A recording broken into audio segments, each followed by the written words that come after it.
The Cowboys are biggest choke artists in history.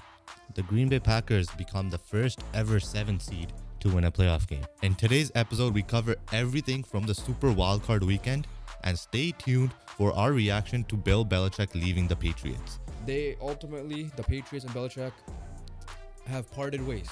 So it was a mutual agreement. What's up, everybody? Welcome back to the Beat Here podcast. Before we get started, please like, comment, subscribe. As always, make sure you guys follow all our socials linked down below. Make sure audio listeners, make sure you guys download it, rate and review it on whatever platform you guys use. Before we continue, though, just a couple of announcements in a way. First off, our guest podcast with Jasmine Mender, assistant coach of the Canadian Women's National Team, senior Canadian Women's National Team, is out. So make sure you guys go check that out. See her story, share some funny stories of her trash talking, how she felt like when she won gold, all the way to what it felt like when they didn't do well in the World Cup. So I'm not gonna just explain too much. It was fun. So we'll try to bring her on again. Second one, massive shout out to a guest we've had on a couple of times on the podcast, Peter Galindo. He's officially a performance analyst for Toronto FC. He's putting his media days, at least right now, on hold. So you will not see Peter Galindo back on to talk some soccer with us. Maybe sometimes down the line we'll bring him on just to share his journey. But congrats, Peter. Well deserved. You are on Toronto FC, so yeah. Good luck. Hope everything goes well, except when you play the Whitecaps. I mean, by heart, like, you are a Vancouver. By heart, you are from here. Yeah, but no, it makes sense for Peter. John Herdman, he was under his coaching staff in for Canada Soccer, so now he got the full-time gig with Toronto FC, because everybody knows club soccer weekly, essentially, and it goes all the way till like October. So yeah, huge shout out to, I guess you could say a friend of ours now, Peter Galindo. Without further ado, let's just get right into it. Heavy NFL, big podcast episode for you guys today. Let's just start off with the biggest upset with the playoffs, wildcard weekend, super wildcard weekend finished. In my opinion, the biggest upset is the Cowboys losing to the Green Bay Packers. The Green Bay Packers become the first ever 7th seed to win a playoff game. Yeah. Okay. So Cowboys made history again by choking. Yeah. But no, this year we'll start off with the Packers, just because I feel like the Cowboys talk will be a lot more because of how bad they were. Packers, as simple as this. They were able to run the ball, right? I mentioned that last time. They need to run the ball. Aaron Jones, been on a heater, is continuing that form. 3 touchdowns again. And we all know the main man, Jordan Love. You can't... On your playoff debut, him and what CJ Stroud did, you can't have a better performance. You genuinely cannot. For me, Jordan Love's performance was better than CJ Stroud's only because he was up and down during the regular season. CJ was still consistent. Yeah, no, but I'm talking about stats, performance. Yeah. You can't have a better performance as a debut. Yeah, for both of them, for sure. We'll get into CJ Stroud. Yeah, no, but I'm just saying, I have to mention both of them, yeah. Jordan Love, though, Packers always find a way. Bart Starr, Brett Favre, Aaron Rodgers, and now Jordan Love. So this is their 4th QB. Essentially, they right now it looks like they found him, right? In hindsight, that was a right pick, I guess. Right? It's a similar story to Aaron Rodgers. They did the same thing again, right? They drafted Aaron Rodgers late in the first round, right? Sat him for like a couple years. You're seeing Aaron Rodgers is watching a Hall of Fame quarterback, and his team played good football for 3 years. Yeah, Jordan Love did the same thing. Yeah, and maybe it rubs off the right way. 15 years' time, we'll probably argue what the hell they're doing again. But yeah, no, Green Bay Packers. Genuinely, I was surprised. A lot of this is on Dallas. I'm not saying don't take away anything on Green Bay. They deserve all the credit in the world. But the story is more Dallas, in my opinion, just because. Yeah. So to finish off the Green Bay talk, Jordan Love balled out. He needed to ball out. Offense balled out in general, right? LaFleur. Great play calling, trusted him, let him make adjustments if he needed to, because there were guys that were wide open. Bro, that throw, Dallas Cowboys, 0 blitz, guy in Jordan Love's face just drops a dime to Wicks for a touchdown. Yeah. That's crazy. Romeo Doubs had a great Doubs, obviously Christian Watson. This team is the youngest team in the NFL. Yeah. And they're in the divisional round of the playoffs. One cause for concern for Green Bay. your defense needs to pick it up, especially if you're playing on a high power. Here's the thing: the score was closer than it was. Oh yeah, for sure, right? It was 27-0 at one point. They got lucky, got 27-7 because it was they got Dallas got bailed out by, I think it was a holding call or whatever it was, illegal contact. So because of that, it was 27-7 going into half, but the score wasn't. It was much closer than it was, right? Like, at the end of the day, if someone is just a casual fan or just like they just randomly saw, they're like, oh, the Cowboys didn't do that bad. Like, yeah, it's an upset. They lost. And then if you look at Dak's number, let's talk about the Cowboys now. Dak's numbers were heavily inflated because of the second half, right? Because if you look at his stats, he had 403 yards, 3 TDs, 2 interceptions, 41 for 60. To a normal person, that's a great day. But this is where stat watching is not. You did not watch the game. Yeah, this is where stat watching hurts you because like Jovan said, you didn't watch the game. Because in the first half, he had like 43 passing yards. I think it was like 4 for something. And he had 2 pick six. Now, a questionable holding call on Jair Alexander, but whatever, you still threw it in danger. You got picked off. That one, I just give credit to Jair for making a play. Yeah. Right? That was credit to a pick good cornerback. 6 there. So that's not a pick 6. No, sorry. The second one was a pick 6. And then from there, you couldn't find your completions. You and CeeDee Lamb were like one of the best duos in the league this year. It looked like you guys never played football together. You guys are arguing on the sidelines. So it made no sense like how you guys were this good. And I did say in the preview of this game on last episode that, like, if Dallas doesn't win or go far, let alone win this game, just doesn't go far, they're screwed for next year because... Yeah, we're going to talk about Philly later on, but Philly obviously got upset. But I don't expect Howie Roseman and Jeffrey Lurie, their owner, to stay pat because they've done it before. They fired Doug Peterson. They have changed staffs before. And look, they made it to the Super Bowl last year. I expect the same changes from them. San Francisco's not going anywhere. Detroit's on the come up. We might have a surprise team like we always do, like last year with the Giants, this year with the Packers. Who knows, right? But and then teams like Minnesota, teams like from the NFC South might improve. Seattle might come back. The Rams were supposed to rebuild. Yeah. They did this. The Packers were supposed to, youngest team in the NFL, they beat you, right? NFC, yes, we've been shitting on it last couple of years because it has been shit. It has only been like 3 teams that you could consider. But next year and the year after, it's not going to be like that anymore. You're screwed because, like I said, all these teams are going to get better. We'll talk about the coaching and Dak in a second, but going back to the game, defensively was the more shocking part to me. I was about to bring that up, yeah. Normally, this defense is killing it. Even in the playoffs, they were fine last year. Like, they were crazy. There's a reason why Dan Quinn was getting job interviews or requests for interviews and stuff like that, whether he had accepted it or not. You got outran on. You missed tackles. You guys were not good defensively. And that is the most surprising part to me. Yeah. Right? Like, offensively, I could see why you guys struggle because... And we'll talk about that in a second. You guys are choke artists, right? Yeah. Like, when you come choke artists, you struggle on the offensive side. But defensively, when you're being one of the best in the NFL and you just got absolutely cooked, players were wide open. I never seen Gilmore get cooked. And I just saw him got cooked that game. You were home, so there's no excuse there. You were playing in an inferior team compared to what you played, to other teams potentially played. So there's no excuse to saying, "Oh yeah, we played a much better team." Like, whatever, you were supposed to win this game, and on the defensive side, Dan Quinn will get into coaching later on as well. But this hurts his coaching chances in a way. Like, I don't blame him for one game in terms of to hurt us completely, but Dan Quinn's also the guy who lost in the Super Bowl, leading 28-3. He's the guy, not his fault, that was lost one of the Super Bowls with the Seahawks, if I'm not mistaken. I could be wrong that he was part of that. I'm not sure if he was part of the Patriots. The Patriots lost Super Bowl when he was on the Seahawks DC. Obviously, credit to him when he was a DC for the Legion of Boom when they beat the Broncos.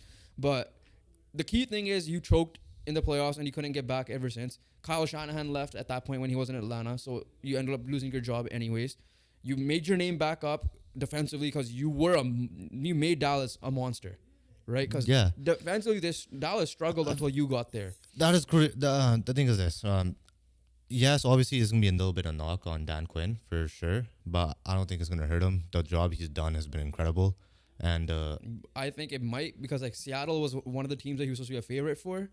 They had even requested an interview for him because all those missed tackles and all the run game. Missed tackles not his fault. Yeah, he's not going to tackle for you. True, but like I'm just saying, the Seattle Run defense was horrible. This game showed that again, so I don't know what his game planning was. So we'll see. We'll talk about that in a second. But let's flip over to Mike McCarthy, and then we'll talk about Dak. Mike McCarthy, fired. I had to give him. Yeah, we'll get to that in a second. He deserves to be fired now. I had to give him credit during the season because I was like, okay, I don't trust your play calling. You know, I think Kellen Moore was made the scapegoat, and now it doesn't help that Kellen Moore's playoff resume with the Dallas Cowboys ended the way it did the last 2 years, and the Chargers. Yeah, I blame more on the defense, but he still didn't help himself there either. But so that being said, and I thought the Giants would have surpassed you. I was wrong. Regular season, you guys dominated, right? But how is it year after year, come playoff time, you have that? First of all, you have bad clock management in general during the regular season. That's a knock on you. Your second problem is 2 years in a row, you find a way to lose in the weirdest way possible, right? And you blamed Kellen Moore for that. Okay, you got rid of him. The team was not prepared from offense, that which is your specialty, to defense, which you still overlook in a way. Yeah. The team was not prepared at all.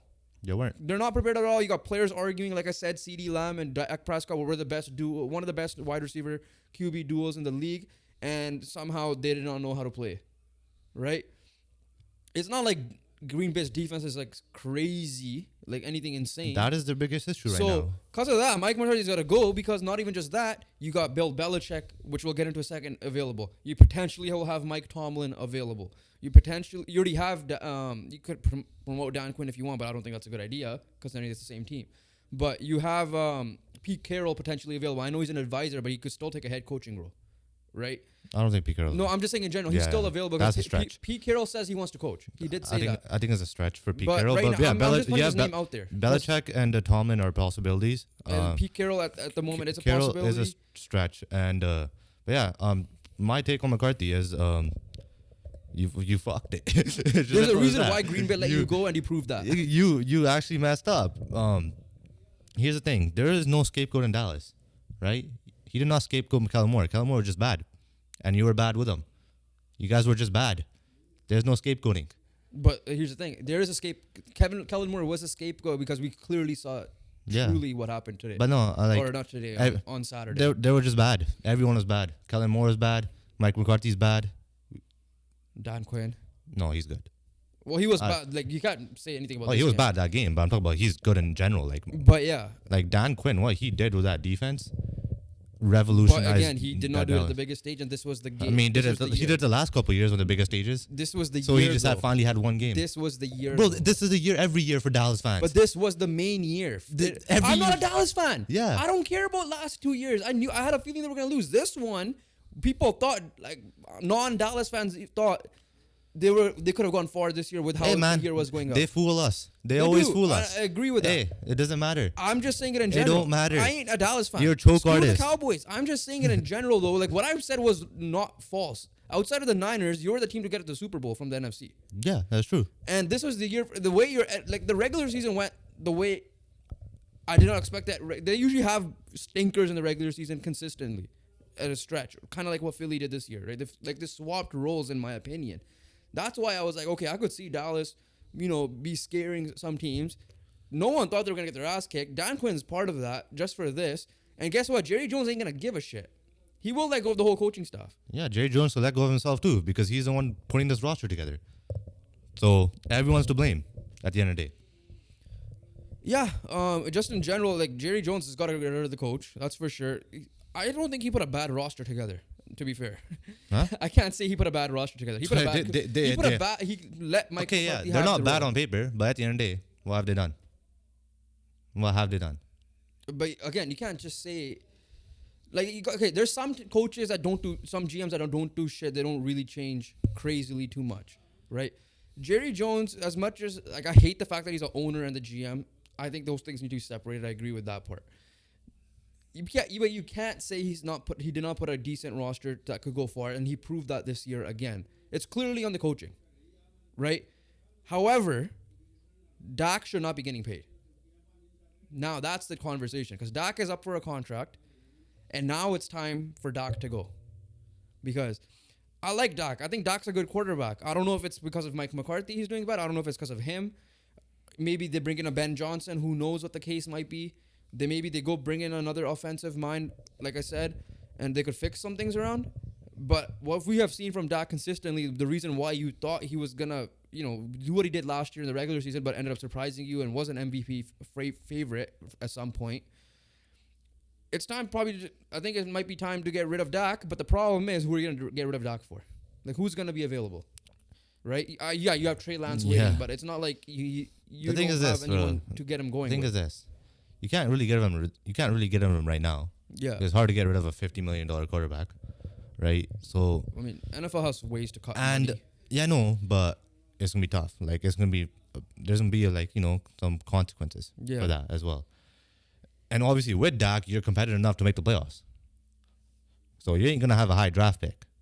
So obviously, you're gonna have to do a mastermind of a pick if you're gonna take a rookie quarterback, unless you genuinely choke so bad that you miss the playoffs next year. The question is, though, do you think Dak and Mike go together? Do you think they should? No. No. Just get rid of Mike and see what happens? Yeah. I think Dak... I still think Dak deserves 1 year, like till the end of his contract. Till the end of his contract, basically, which is still 1 more year.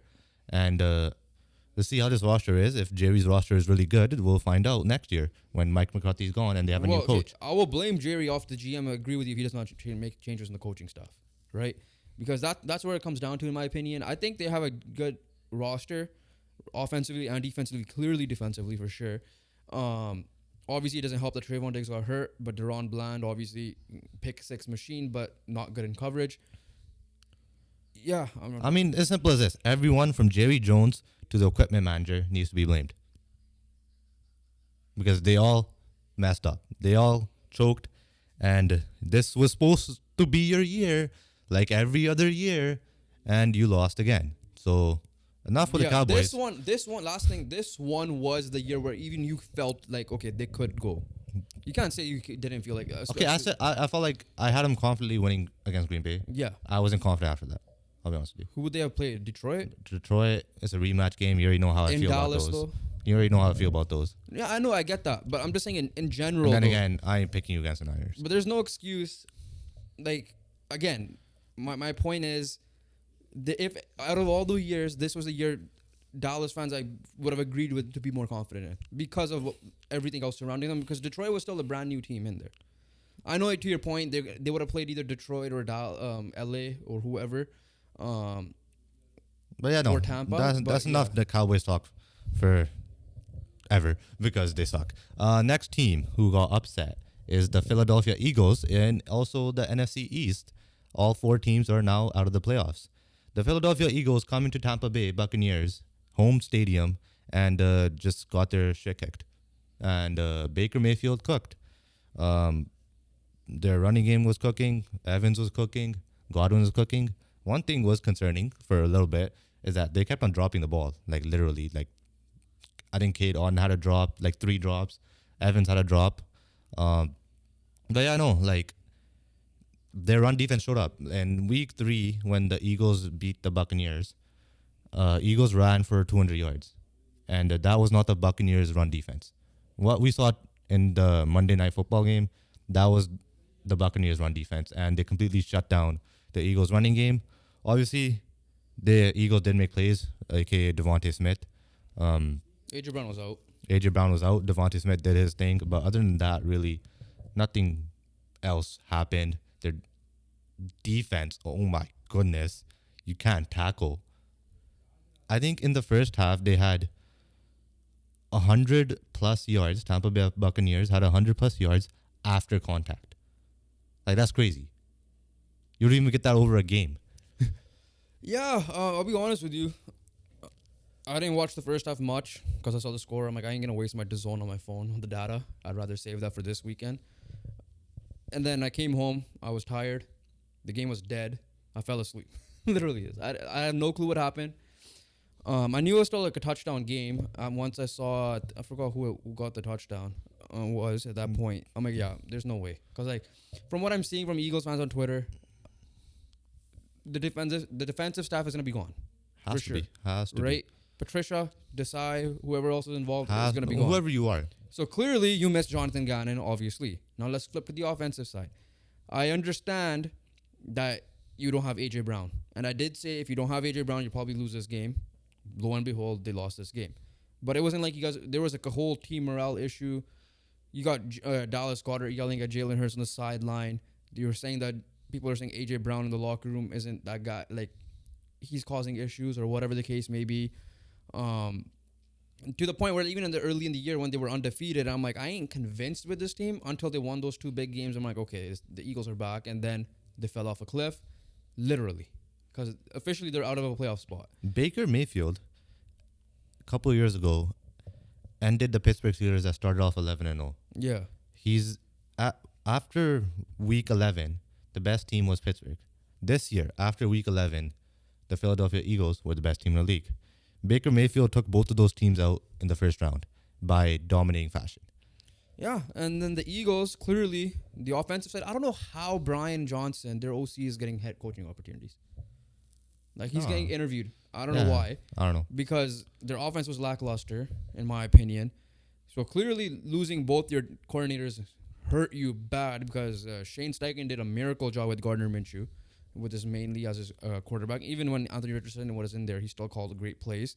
Jonathan Gannon, obviously, Arizona didn't have that year, because it was Arizona, but they still worked out. Arizona was better than expected. Yeah. I'll just say that much. Yeah, exactly. And next year, they might be better because of the culture similar to Dan Campbell that might be set there.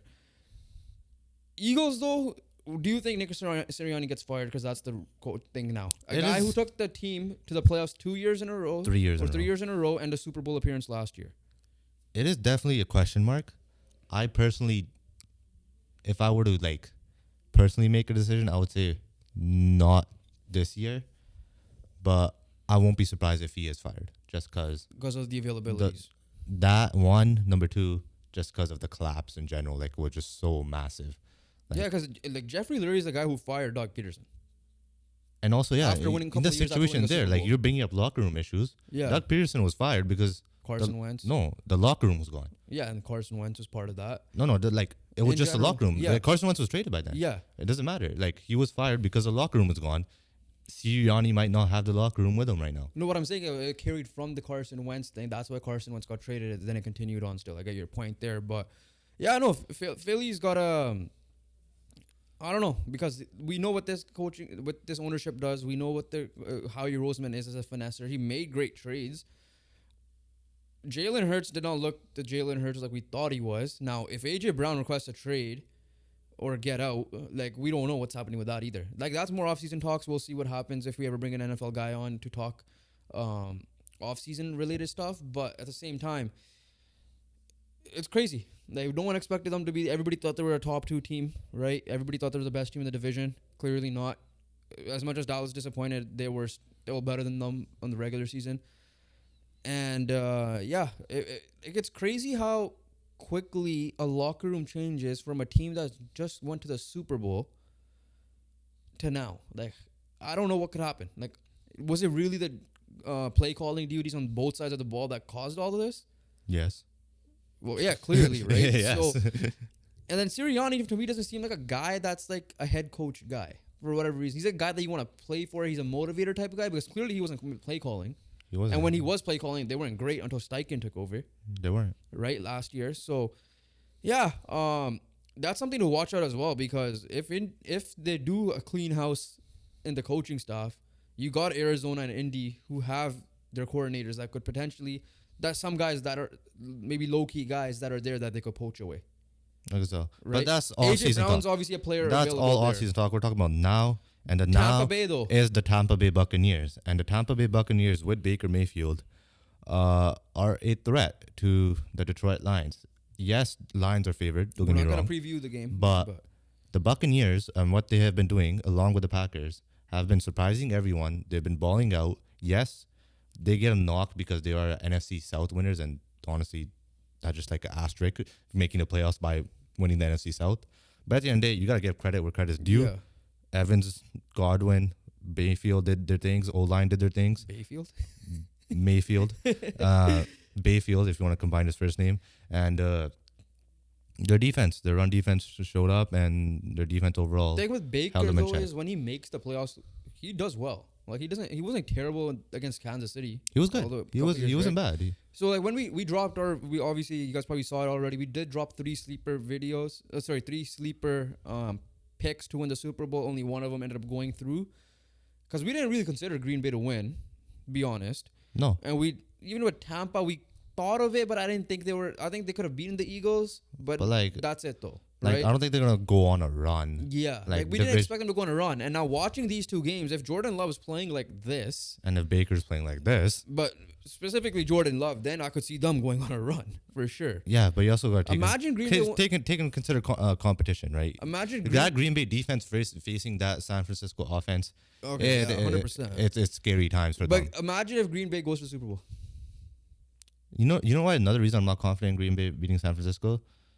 All the time with Aaron Rodgers, San Francisco shit kicked them every single time. But imagine if San Fran has their number. But that's what I'm saying. Imagine if Green Bay beats them. And it's without Aaron Green Bay Rodgers. beats them, man. They're making the Super Bowl. Like they have to. We're gonna have a Green Bay versus Texans Super Bowl. Yeah. But last game we're gonna talk about is the best game of the weekend. Yeah, because every other game was a blowout. Lions Rams. It came down to the wire, and a potential. Probably missed call on Puka Nacua. He was grabbed. A PI call. It kind of, I think that was 4th down, right? That was a 4th down play. Obviously, turnover on downs.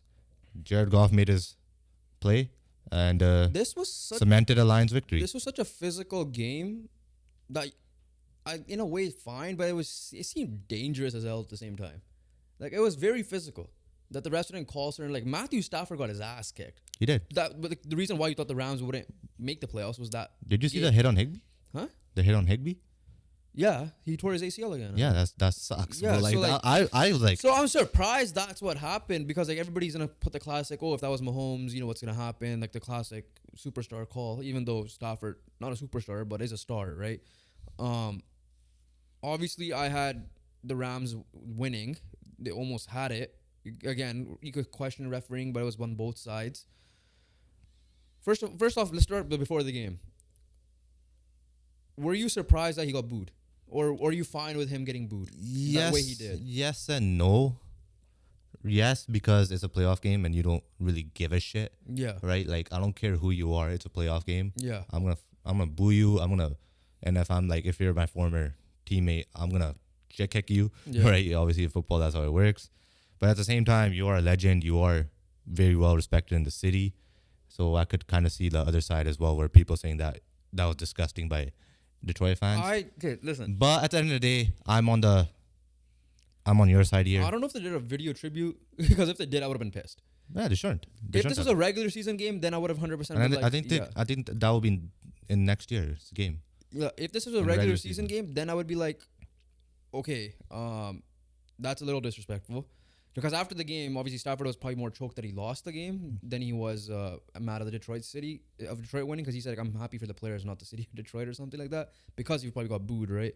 At the same time, it's a playoff game. To your point, I don't care. Like, that could have been whoever coming home, like Tom Brady coming home for the first time to New England in a Super Bowl, whatever reason, get booed if that was for the first time. If it was Peyton Manning coming back against the Colts for the first time, and if it was during that playoff games, because I know they met in the regular season before, but if it was during... They're playing the playoffs, but I think it was in Denver. Yeah, but either way, let's just say it was flipped, I would have booed Peyton Manning. Because it's a playoff game, right? Because I know some, like, obviously you were kind of... We're not saying we're booing the player. We're just... Yeah. We're locked into the playoffs. We're going to make noise. We're going to make it hell for you. Yeah. As an away player. And yes, you are a legend for our team, but you are the away team. Yeah. We don't care about you in that situation at all. Because at the point, because they know that, especially with that situation was, your QB was swapped. So Jared Goff was disrespected. So they were backing Jared Goff as well in that situation, right? So I had no issues with that. Like, if people thought that was disgusting, well, grow up, because it's a playoff football for a reason. If it's regular season, we 100% agree with you. 100%, yeah. But it's playoffs. And when a franchise hasn't won in 30 years, it doesn't matter. Yeah. But let's talk about the game. Yeah, let's talk about the game here. First half, the run defense of the Rams was not good. David Montgomery and Jahmyr Gibbs were having their way. Jared Goff was obviously having his way a little bit. But at the same time, Stafford was hanging on in there. Now, people thought he should have been out of the game because of that one hit. His head hit the back. It looked like he was knocked out or something. Yeah. So everybody anticipated Carson Wentz to come in the game because of that. But Stafford, like Stafford always does, with Detroit knows that very well. What the beating he's taking there, stayed in and made plays. And shout out Puka Nacua for that, right? Yeah, rookie record again, which we'll talk about him in a second. But let's finish off with Detroit. They got their win, first win in 30 years, like you said, or whatever, how many ever years. You got Eminem there, you got Barry Sanders there, you got Megatron there. So everybody was there. Detroit was hyped up. I think they had one of the most expensive tickets there as well. It makes sense, right? But the thing is this.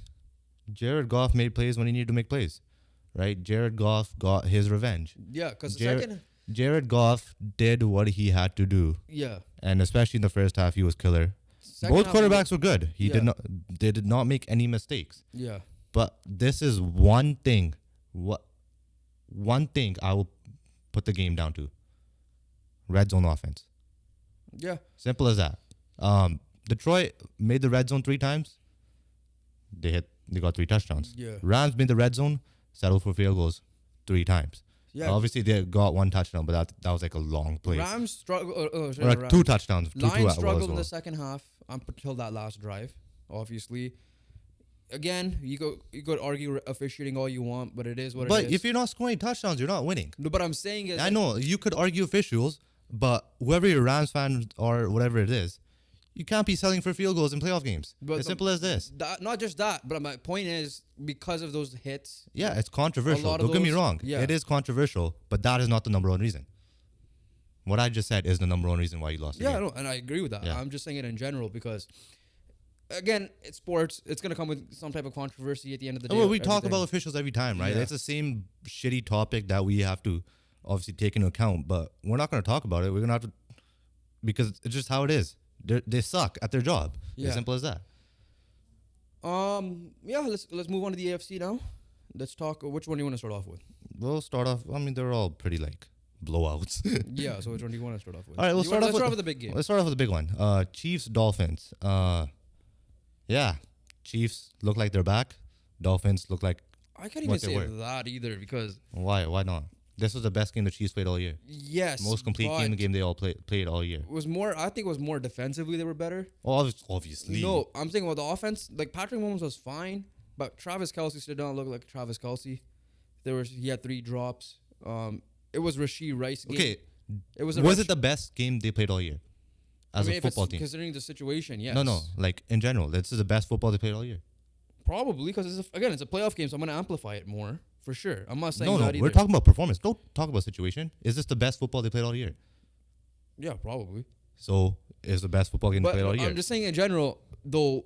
It's because again, like the regular season, their defense helped bail them out. Now it also helps that the other teams from Miami and they're coming into a -4 Fahrenheit, but felt like -20 Fahrenheit. I don't think they got bailed out, bro. I gotta say, yeah. Obviously, there was one slight concern: they couldn't score touchdowns. Yeah. Right. But at the same time, every time Miami did something, which was one thing, they answered back immediately. So Mahomes did what Mahomes does. Rashee Rice stepped up. Rashee Rice stepped up. Kelce, obviously, there's some concerns there. Don't get me wrong. I think he's too distracted by his girlfriend. But okay, no, don't go that far. He might be. But he hasn't been the same. But Kelce, at the end of the day, as an offensive unit, I could say that Chiefs finally played a good game. No, honestly, those 3 drops were only his incompletions, obviously. But again, I can't sit here and say this was a great performance because offensively, I'm speaking offensively, because at the end of the day, Mahomes, 26 points. Huh? 26 points. Yeah, it wasn't classic Chiefs offense. Yeah, I'm not saying it was vintage Chiefs. But I'm saying it was the best offense they had this year. What I'm saying is this offensive game they put on today shows potential that they could do it again in Buffalo next week, right? It shows that they have some life within them, that some wide receiver could step up. In this case, it was their rookie, that they could do something to make continuous playoff fun. You can't tell me that this game did not show you something that the Chiefs could do that the Chiefs can make a Super Bowl they're run. the Chiefs. I'm never gonna bet against Mahomes in that case. Exactly. But at the To my same point. time, I'm not like this isn't the Chiefs' offense that I'm like, okay, they're back. They were not like completely back. I'm not gonna go that far. You literally said what happened with the Rams. They just happened to play Miami. Just happened to play worse because they didn't do shit in the red zone. Yeah. So they that's had better, my point. Like they if you're were saying better. that they're back, I don't even think they got in the red zone, man. That's they how had bad one. Miami was. Pacheco got one TD. I remember that was a run in, and then Mahomes obviously completed one. I think it was in the red zone or close to it. But my point is, this isn't still I have to. The Bills game will determine it for me. Oh, of course, the Bills game will determine for you. Of course, it's the Bills game. That's the next game. No, not even just that. Because listen, I thought Miami was gonna get caught. Like the way Miami was moving, they looked like they were out of it already with how cold it was. That's their fault. Yeah, that's their fault, and I get that. Now you're going to a hostile environment who has similar playing conditions like you did, literally. Yeah, I can't sit here and say that this Chiefs offense is gonna be the reason why they'll win that game. well, I didn't say that. They don't need to. But you're saying they're back. I'm not saying they're back. They're back. They play their best game, but that's not still the game. Chiefs' game. Huh? That's still not the Chiefs. Bro, we saw Mahomes do what Mahomes always does. We saw scramble, run. We saw I get that. we saw him make plays, and the receivers made catches.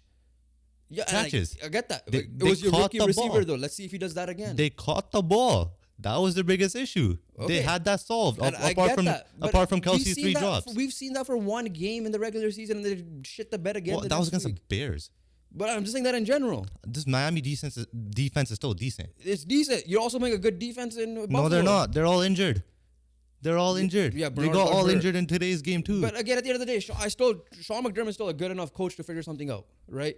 And the point is, let's see if they make plays there. That's all I'm asking.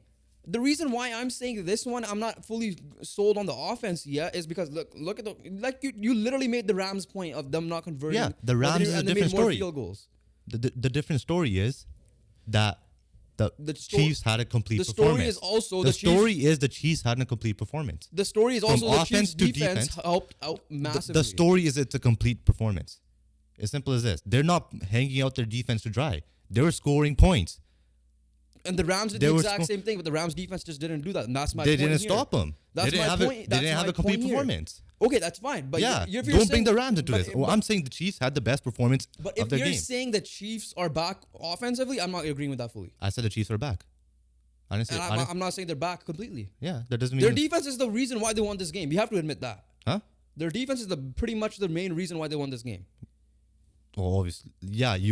I could say that too, but at the same time, they scored 26 points. And that's fine. They got into the positions, sure, but they did their job offensively. I don't think they're gonna. Buffalo ain't Miami. Clearly, yeah. Buffalo ain't Miami. So that my point is, if the Chiefs have a complete game against Buffalo, then I'm fully on board with you. The Chiefs offense ain't back. Obviously you're gonna be on board with me because they have to win one more game to go to Super Bowl. I'm not saying okay, dude. Like this isn't the classic Chiefs that we thought at the beginning. Like you're saying, I'm gonna wait and see. Listen. This isn't the Chiefs that we thought they were going to be at the beginning of the year still. Okay, yeah. That's my point. But that doesn't... As the regular season went on, I still think the offense is very similar. I thought home field, not their fault. Bro, you came into my room and said Mahomes would look like Mahomes again. Yeah, but that doesn't mean everybody else is going to do... Mahomes is the offense. Mahomes is the offense. Yeah, I get that.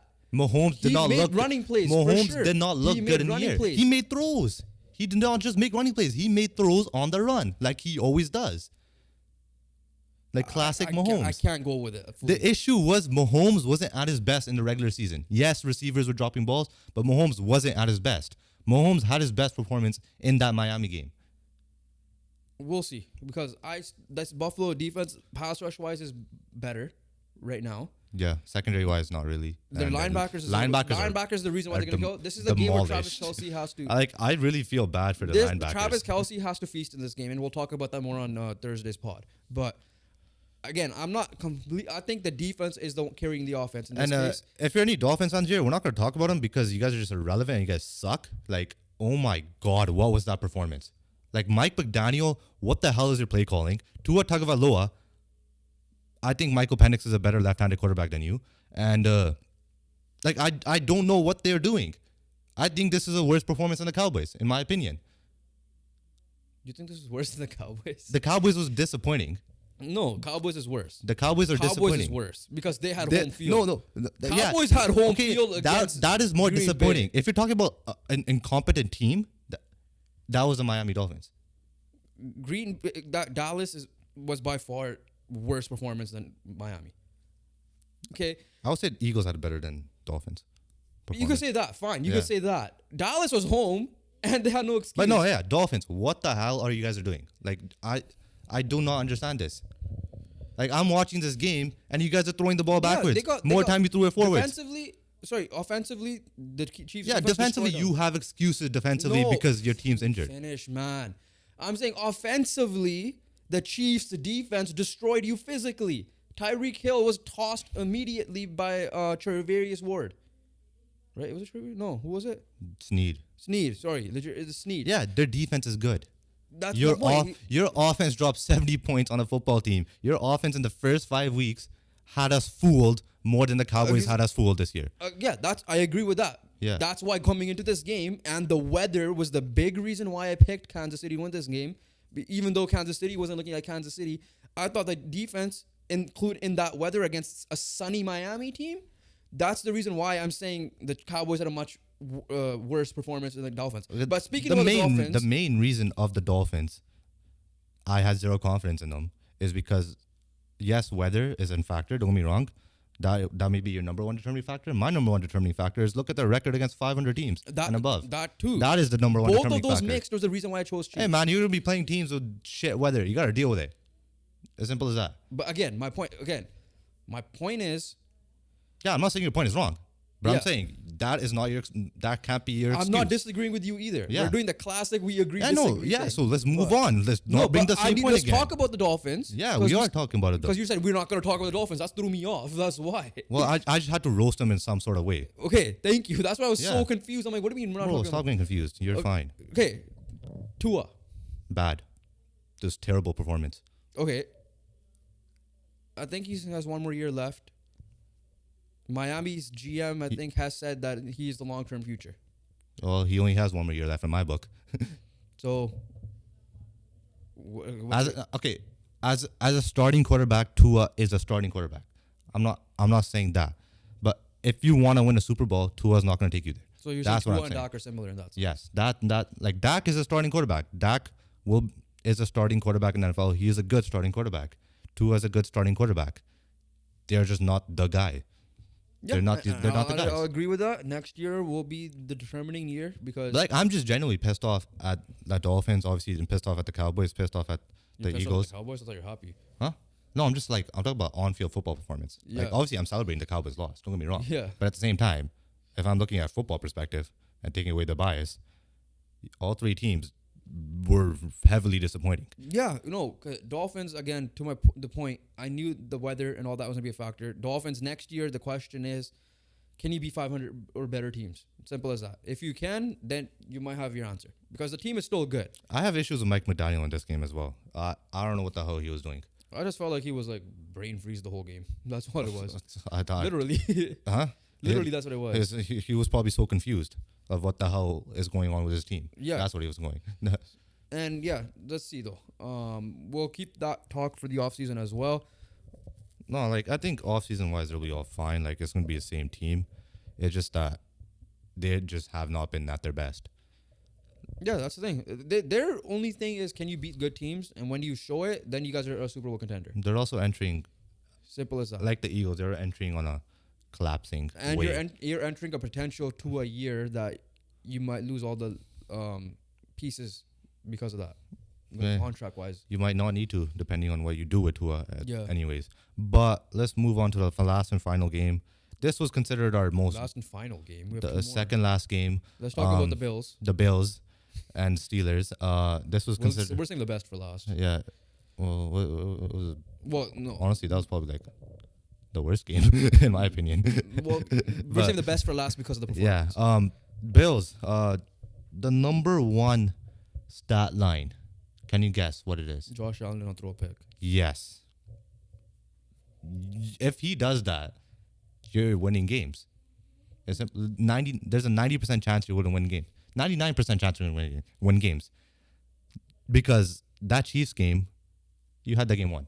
Anyways, so and he did not throw a pick. This game obviously had the weather implications again, and this one, Steelers didn't have much of an excuse because they live in a cold thing themselves, right? So, but at the same time, it's the Steelers, and I'm not surprised they didn't have TJ Watt. They were the worst team, right? For whatever reason, it was close. Like they were the team that gave the least chance. Yeah, right? Same. Yeah.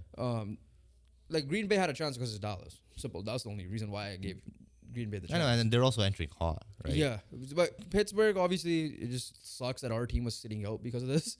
Because watching this team play was not fun. I was at work listening to it, watching it. The game was close for a little bit. Man, no. Honestly, if it was Kenny Pickett or Mitch Trubisky, they were cooked. They were finished. Mason Rudolph did whatever he could. Yeah. He had more passing yards than Josh Allen.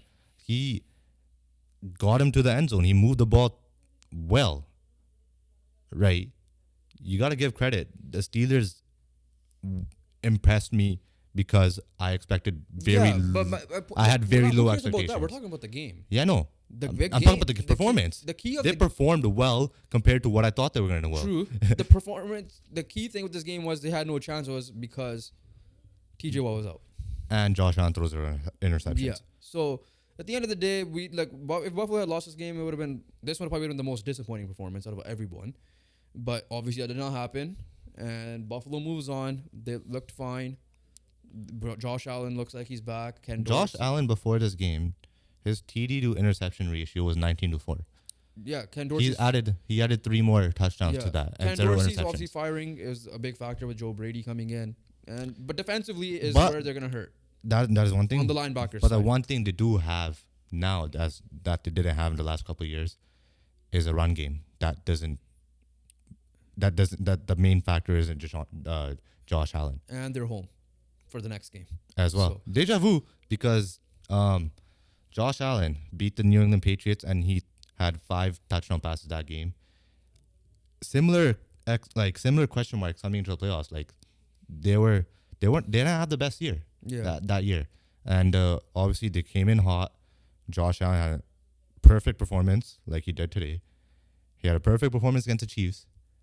This time, the only difference is it is in Buffalo or New York or whatever the geographic. It's in Buffalo, so yeah. New York, Buffalo is in New York. No, isn't it weird? Then they're the only New York team, but they're not called New York or something. Because those guys play in Jersey. Yeah. Okay. Yeah. No. Or whatever they are. We're Canadian. Who cares? Okay. Last game. This is the one that we had to talk about a little bit more because the performance by one guy was insane, but the performance on what was supposed to be a historic defense was a complete letdown, and that's the Browns getting their ass kicked by the Houston Texans. So start off with the Houston Texans, and the reason why we had them in our underdog list to win it all, which are the only team left now, beating one of them, obviously, is because CJ Stroud has been in those moments. I think one thing I forgot to mention in that video was momentum. Cleveland had a game to rest. That probably killed the momentum. CJ Stroud went into Indy and did what he did, along with Nico Collins and that defense, and it carried on at home in Houston.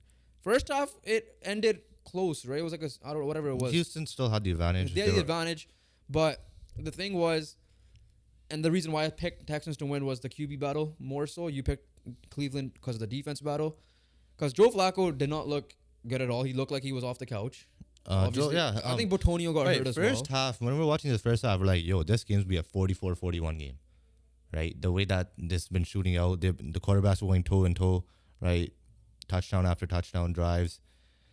Second half, it just all got flipped over for Joe Flacco. And CJ Stroud still kept level. Honestly, he didn't have to do anything in the second half because they got 2. Nice first half numbers. They got insane. 2. Yeah, they got 2 back-to-back pick sixes, and the Houston Texans defense was better than the Cleveland Browns, and if that was the case, the Browns had no chance. If Houston had the better defense that day, the Browns had no chance. Yeah. Cleveland was supposed to have one of the best defenses of all time. Did not show up at all. Honestly, like I said, all these games became duds that we didn't even pay attention to in the second half, except for Detroit, LA. But that first half, though, CJ Stroud just picking everybody apart. Did not get sacked once with that D line going at him. It's insane. Simple as that.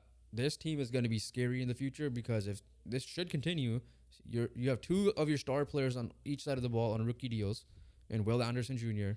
and CJ Stroud. If I'm Houston, try to pay CJ Stroud right now if you can.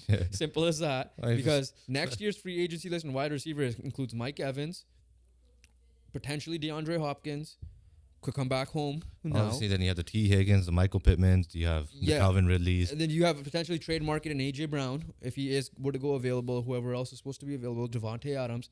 Because they have money already on their contracts. They could come here and make it even more scarier. Because Nico Collins, let's see how he does. Like, he's proven to be a number one this year, but again, this is his only year. Can he do it again? Yeah. Can he do it again is the question there. And yeah, year 3 for Nico Collins, obviously he has the potential to do it again. Yeah. Because it is year 3. And he's doing this with injuries.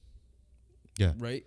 And on the flip side, Cleveland, they're obviously going to go back with Deshaun Watson. So we'll see how they're going to fix up things. There's a quarterback competition. But there is a quarterback looks competition. So brutal is insane. The fact that Joe Flacco was better I don't than think Joe Flacco will be back though. I know, but I'm saying the fact that Joe Flacco was better than your $250 million man is just genuine concern for Cleveland right now. Also concern for Cleveland is how Nick Chubb will be next year. As well, That was a serious ass injury. Yeah, right? it was serious. I think he avoided the ACL. But yeah, we're not gonna talk too much about this game. I have confidence in Nick Chubb. But like Houston is gonna be scary coming forward. That division, hopefully, well, not for the sake of the Colts, but in general for just football fans, is gonna be insane with the potentially all 4 teams having their quarterbacks. And yeah, but let's move on with the other. It's been a while since we talked, so we have to talk about this news that happened literally after our last podcast episode. Bill Belichick, when we talked about Pete Carroll stepping down or whatever the case with him is, when we talked about Mike Vrabel availability, we'll talk about Mike Tomlin in a second. Bill Belichick was a rumored guy to step down or whatever happened or get traded. They ultimately, the Patriots and Belichick, have parted ways. So it's a mutual agreement, so that he isn't going to get traded, so there's no compensation like the Sean Payton situation. 24 years with one franchise. The dynasty is officially over, which was obviously over a couple of years ago, but I'm just saying it's officially done. Something that will not be replicated in probably sports, right? When you think dynasties, Alex Ferguson's Man United teams come up in mind, but North American sports, it was Phil Jackson's Bulls, it was Phil Jackson's Lakers, it was, for a little bit, Steve Kerr's Warriors. Those are the only ones that came to the top of my head. Pop Spurs as well a little bit. But for like a collective thing for that long, making the playoffs every year, 9 appearances, 6 Super Bowls. Yeah, I don't think that will be touched because one key factor everybody said when listening to reporters or like analysts were because of the salary cap era. So it's going to be tough to replicate what he did. So it's an end of an era. I would never thought I would be sitting here, at least right now, talk about Bill Belichick out of New England. I would thought we would not be talking about New England finding a GM, let alone a head coach as well. So end of an era. Obviously, I'm a Colts fan, so I don't like the Patriots, but respect is respect. You got to give it. He is the GOAT. Yeah. We'll talk about his future in a second, but yeah, that's just our thoughts on Bill Belichick. Yeah, you said everything. Okay, so just going forward, so it felt like it was a retirement. It obviously isn't. He's still a. No, I was saying it felt like a retirement. Yeah, no, but we know it's not. It's not. It's because here's the thing. It's just times are changing. Brady went somewhere else and won a Super Bowl. I'm sure he's motivated by that. I'm not saying he hates Brady. Times are changing. But I'm saying this. But my question to you is this: wherever he goes, because he already interviewed with the Atlanta Falcons. The news came up before we hit record. Should he just do strictly head coach? Because with the last few years, I'm just saying I'm gonna break something down because the last few years the team hasn't been the greatest in terms of him coaching. Now that could be him selecting. That's more of his GM side because offensively he hasn't put the greatest staff outside of when Josh McDaniels left. Bro, he had Matt Patricia calling offensive plays last year. Yeah, and he was still gonna do that. And course. then obviously roster construction. He's a genius by getting players that are no longer in their prime or getting out of their prime or let go, like the Antonio Browns, the Randy Mosses, right? All those guys back then. Obviously, he helped. Gronk was a different situation because he had Gronk from the beginning. So he's smart that way. But when it comes to like drafts and get free agencies, he hasn't been the greatest GM, right? So I agree with you. Simple as that. Just wherever you go, just stick to being the coach. The coach. Because as a coach, you're still great. Because defensively, the Patriots had no issues. They were still they were losing games, but they weren't losing by blowouts a lot of the time. They're losing by like 7 or by 10-0. Low scoring games. They lost 10-0 like every game. Yeah. Basically. That's what it felt like. So, where do you think is the best fit? Because I like we're Atlanta. talk about the vacancies I like Atlanta in general. But I like Atlanta. I really do. You know why? He has never had offensive weapons. Atlanta has weapons and more weapons. Right? Obviously, they have a quarterback issue. Don't get me wrong. Yeah. But defensively, Atlanta's a good group. We saw that this year. And offensively, they get a quarterback. They're set. And then you have Bill Belichick coaching. And also, I feel like you destroyed Atlanta Falcons fans' hearts. So just give them a little payback. One thing Adam Schefter said that Arthur Blank, the owner of the Falcons, he went after Bill Parcells, he's under the Bill Parcells tree, Bill Belichick, and another guy, I forgot his name.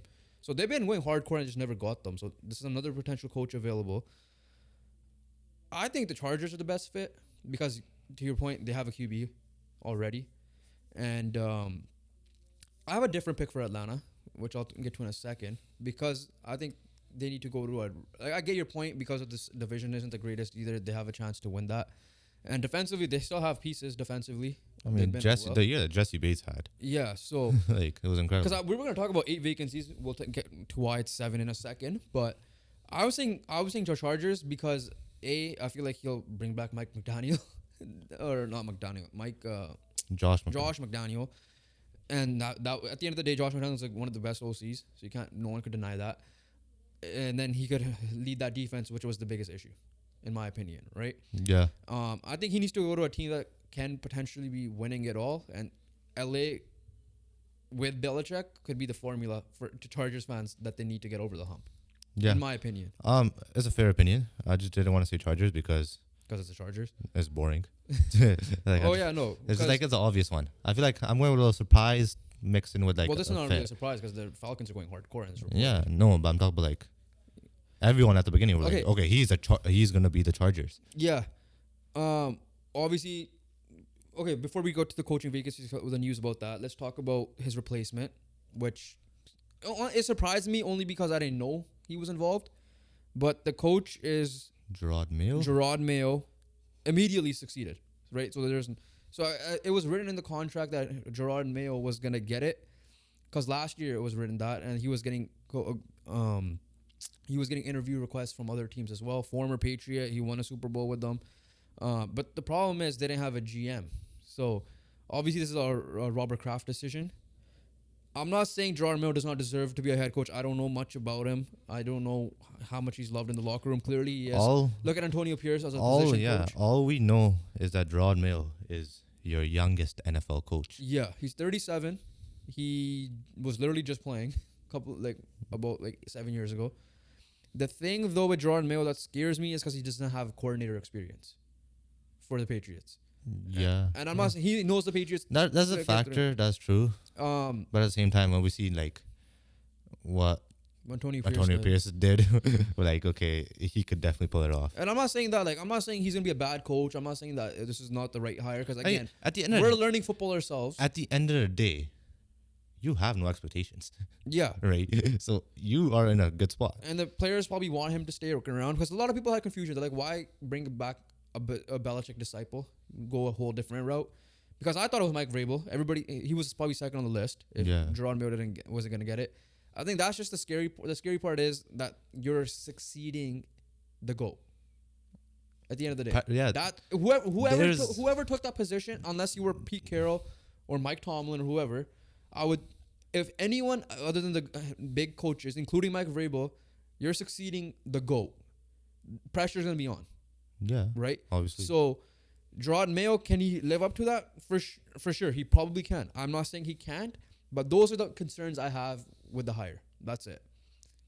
let's see how he builds his staff. Obviously, he's a defensive guy, and let's see how it goes. That's all. It's not a Jeff Saturday situation. Jeff Saturday hasn't been involved in the NFL, and he got a head coaching job, right? That's a whole different situation. That's something else. So, right. So this one is there. If teams wanted to interview him last year, that means he's good for a reason. Yeah, obviously. So there's that. That's it. That's the only concern on my end. Otherwise, you do you, Patriots. We'll see what happens. Let's go. Okay, this is my question to you. There's 7 vacancies. Jim Harbaugh already interviewed with the Chargers. The Raiders rumored is that Antonio Pierce is the favorite right now because Max Crosby's putting pressure by saying if you let him go, I might request a trade type of thing. But I saw a report today that they want Harbaugh as well, and they might draft JJ McCarthy at whatever, I think 11th or whatever their position is that, to convince Harbaugh to come. Which is smart on their end if that's the case, right? Yeah. But my question to you is, we're gonna do this together. Let's rank this vacancies quickly. Right? Quickly, it's the Patriots, Chargers, Raiders, Commanders, Panthers, Falcons, Seahawks, Titans. Jeez. All right, Chargers number 1 just cause. I think I agree with that. I think they have the QB. Yeah. Who else was there? I already lost track. I have Seahawks 2. Yeah. For me, it's Seahawks or Falcons. I'll go with the Falcons. I feel like they have more. The weapon. I think the question. They have question marks. They have the more young guns. That's what I'm trying to say here. So you know what coach I wanted for the Falcons? Who? Ben Johnson. Yeah. The job he did in that game, and he has those weapons. And if they draft a QB, because by the way, did you know the report is that the rumor they could trade the 8th overall pick for Justin Fields? Yeah, that's potential. I don't agree with the trade though. I wouldn't. I don't think he's worth the 8th overall pick. I wouldn't trade the 8th overall pick for Justin Fields. But I don't hate the idea of trading for Justin Fields. But so you have Falcons too? Yeah, I like their young guns. That. Then you have Seahawks 3 then? Yeah. So I think the Panthers are last. I feel like the owners, their situation's so terrible. There are a lot of bad blood. I honestly, I wasn't gonna. If it was like beginning of the year, I would have put the Commanders at 4. But like they got rid of their pieces, like Sweat and Young. Yeah. So I'm not doing that. So who else? Who's remaining? So you have Panthers last. Yeah. Titans, Raiders, Commanders would be your 4, 5, 6 then. Titans, Raiders, Commanders. Because you have Seahawks 3, I'm assuming. Yeah. So I would go. Yeah, I'll just keep it in that order. Raiders, Commanders. Sorry, Titans, Raiders, Commanders? Yeah. Titans are questionable too because they're losing Derrick Henry. I could argue Raiders over Titans for sure, don't get me wrong. But at the same time, I feel like Will Levis has shown me something this year that, you kind of have a idea of who your starting quarterback will be next year. Yeah. Whereas the Raiders, at the end of the day, yes, Aiden O'Connell did well for what he was thrown into, but is he really the answer? I don't know. Okay, so it is Chargers. Even though I'm a big Aiden O'Connell fan. So it's Chargers, Falcons, Seahawks. Yeah. And then you have Titans, Raiders, Commanders, Panthers. Yeah, the Commanders are a tough one just because like they have the 2nd overall pick as well, right? Like, so that's like they have good playmakers, right? Like all around their team. Like they do have some good players. They just obviously don't really have the full cast, and they got rid of some of them at the deadline as well. Yeah. Okay. We'll keep it there. We'll talk more about the coaches maybe this week, next week. We'll see. Probably next week. Next week. Moving on though, we speaking of the Commanders, we got a lot left. Speaking of the Commanders, they hired their GM, and which is the first step usually your team's got to do. It's San Francisco Assistant General Manager Adam Peters, according to Ian Rappaport. He'll be tasked with determining the structure of the leadership team to work alongside him, which includes the fate of Washington GM, who was Washington's GM or whatever. No, smart move. 49ers GM, assistant GM. Obviously, you already know how well 49ers are constructed as a team. So that's obviously a good sign. 2, Ed Dodds is still available, so he could come back to the Colts. Raiders. Huh? Raiders. I know Raiders are heavy on him. Steve Wilkes could be a coach there too, so who knows? Yeah. But a Niners assistant head coach, GM, you can't go wrong with that. Let's go all pros, and you want to go college news quickly? Just quickly go all pros, yeah. All pros are announced, so we'll quickly list it. Well, I'm not gonna list all of them. We'll list like the main points. Main point number 1: Puka Nacua got in. Good. CJ Stroud did not. Bad. So who's Roy now? I don't know. But they always mix it up. Like Antoine Whitfield's all Because pro player. Bowl is more of a popularity shit, right? Yeah, right. So it's not the same. For me, a snub is obviously, I'm not being biased here, is Quentin Nelson. Right, like he missed out a second team by 1 point. Yeah, right. I believe so. But for me, it's like Nakua got in. Who are the two quarterbacks in the AFC? It's Lamar and who's the second quarterback? Is it Josh Allen? Second team. No, this is overall NFL. Oh, never mind. Yeah, my bad. Yeah, it's Dak. Yeah. No. Especially. Okay, so essentially Lamar, Christian McCaffrey, Kyle Juszczyk, George Kittle, CeeDee Lamb, Tyreek Hill, Amon-Ra St. Brown, who was snubbed from the Pro Bowl. Right, so another one that, to your point. Like, yeah. And then it's like Trent Williams, Joe Thuney, Jason Kelsey, Zach Martin, Penei Sewell to round up the offense. Defensively, it's Myles Garrett, TJ Watt, Chris Jones, Aaron Donald, Fred Warner, Roquan Smith, Quincy Williams, Sauce Gardner, Deron Bland, Trent McDuffie, Kyle Hamilton, Antoine Winfield got first. Yeah. Which is crazy because that's crazy. Pro Bowl and Winfield missed it, and then obviously Amon-Ra missed it, right? We also said we want to list it, but we don't just list it down. Yeah. Second team, I'm not going to talk about special teams. Second team offense, do you agree with Dak? 4 players, anyways. Do you agree with Dak? Huh? Do you agree with Dak? Yeah, I mean, I can't hate it. At the end of the day, right? If playoffs are not in effect, I can't hate it. Yeah. The receivers were AJ Brown, Mike Evans, tied Brandon Ayuk and Puka Nacua. Wow. So they had 4 receivers for that. Yeah. And then both the Smiths on the O-line with Frank Ragnow, Chris Lidstrom, and Lane Johnson. Defensively, Max Crosby, second team. Micah Parsons, second team. Matabuke, Dexter Lawrence, Patrick Queen, Demario Davis, Bobby Wagner, still made it. Zaire got robbed. Jalen Johnson, Treverius Ward, Taron Johnson, Jesse Bates, and Justin Simmons. Yeah, so that's your NFL All Pros. Let's move on to some college news. Okay, college news is big as well because... the number 1 quarterback. No, not even that one. I went the coaching side, which is still bigger news. Well, I think, obviously that's big news. That's big news. We'll start over there. Nick Saban, the GOAT, himself retired. We already talked about that last week. Yeah, we did mention that, yeah. No, but I'm saying his replacement is already announced. Oh, yeah, that is big news. That's big news. Because, again, if we're talking about Belichick being replaced, we have to talk about Saban. Alabama ends up hiring Kalen DeBoer, who was Washington Huskies coach. National championship finalist or national finalist, however you want to call it. Yeah. The players said they were blindsided by this. Washington's players. Obviously, especially when you're coming off that good of a year. Yeah. I would be too. A bunch of people in the draft, though, I heard. But because like this year, especially like look what the season they had. Yeah. So. But yeah, no. If you talk about like Kalen DeBoer, like deserved. It's deserved. Pressure's on. Pressure is on, but it is deserved. Like he had an incredible year, but Alabama was Saban's team. Can you make it a DeBoer's team now? Yeah, that's the thing. Again, college football is a sport that we got into, the league or sport, or however you want to say, we got into a lot later. But we know the legacy of Nick Saban to the point where I saw a comment where Nick Saban and Bill Belichick just start a podcast together and just talk about stuff because they don't give a shit anyways, which is hilarious just to see their insights. They're just the most similar. Yeah, because they were coaches together in they're obviously they're coaches. Yeah, not even that. I'm talking about like just how they are. They're both the GOATs in their respective leagues, right? And they're both just like, shit the media. Okay, let's get into the players of college football. Number 1 news. The number 1 quarterback, I can say it now, is going to the NFL in Caleb Williams. Projected number 1 overall pick. We'll talk about it more later. Not surprised. J.J. McCarthy, Blake Corum. Well, I'm surprised. Man wanted ownership stake for some reason. Yeah. Allegedly. Yeah, no, allegedly. But yeah. Blake Corum, J.J. McCarthy, national champions, are officially declaring as well, along with Marvin Harrison Jr. Probably could be the best player of this draft.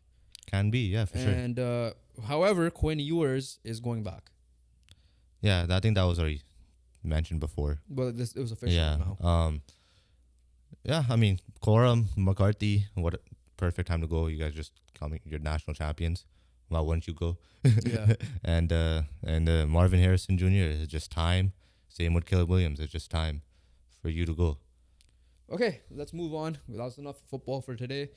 MLB got news. So let's get off started with the some signings.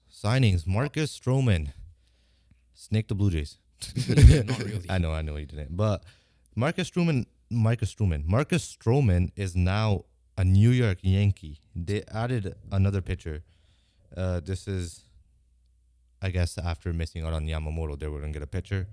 And it's Marcus Stroman coming off a good year himself. 2 years, $37 million. And then the next one. The next one is another. Kind of surprising. Yeah, it is surprising for me. Well. Giants ended up getting Jordan Hicks, who's a reliever, who I wanted back for the Blue Jays, on a 4-year, $44 million deal. However, according to Jeff Passan of ESPN, the catch is he is expected to start for the Giants. Yeah, and Jordan Hicks is a former starter, moved to the bullpen because he struggled as a starter. But when he became a bullpen guy, he was good. In St. Louis, he had a good year spent with the Blue Jays. And, yeah, it's a big move by the Giants. We'll see if it pays off. Obviously, Hicks. You would love to have a 100-mile-per-hour guy come out of your bullpen. Yeah. And it's going to be... I just don't really see... It's command issues, right? Yeah, I don't really see 100-mile-per-hour people just pitch 6 innings. Like, at the same... Like, can he go 100 miles per hour or that high velocity? Because that's what he's known for. Yeah. For 6 innings. Might be a tank for all we know. I feel like he might be going back. Yeah, they'll probably start it out just to see, and then I'm not saying it's bullpen days, and he'll probably pitch 2 innings, 3 innings, and be labeled as a starter. Yeah, he's gotta be slowly. The problem is he's not gonna be up for wins though, right? He's gotta be slowly, reverted back, in my opinion. Yeah. Okay, the next big news is the arbitration cases. So let's start off with the big news. New record, which beats Shohei Ohtani's record of 1 year, $30 million last year. Juan Soto and the Yankees avoid arbitration with a record deal of 1 year and $31 million. So that's the largest 1 year deal ever to an arbitration eligible player. Juan Soto will be a free agent this year, which is weird to say. So after this year. So that's that. But there are 22 players facing hearing.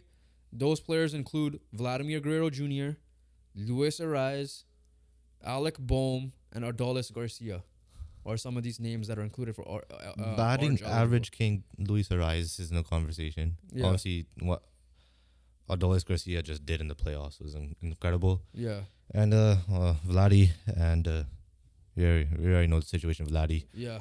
And he's coming off a bad year. His half brother, signed with the Mets. Internationally, 16-year-old. Why don't you sign with the Blue Jays? What the hell? But so we'll see how this goes. Those are some big names that are still eligible. It's huge names. That is for sure. Okay, so that's it for baseball. We'll move on to some soccer news.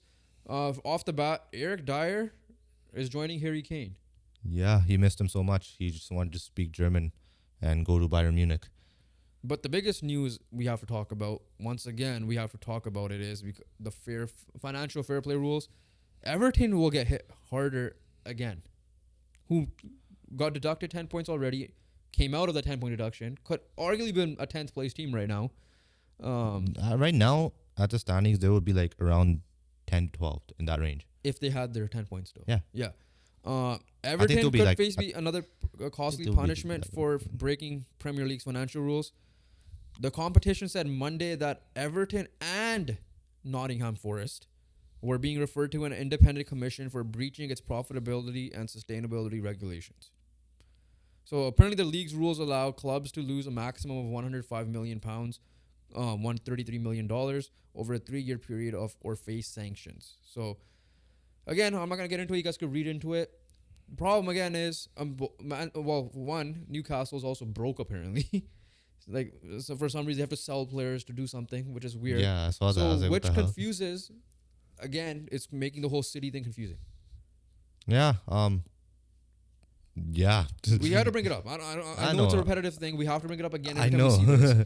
But like numbers and shit, cities are over the numbers. How the hell are Everton? 115 breaches. How the hell are Everton are over the numbers? I don't get it. If Newcastle's facing that, how the hell is that? I don't know what the hell Saudi Nottingham did. Like, what the hell did they do?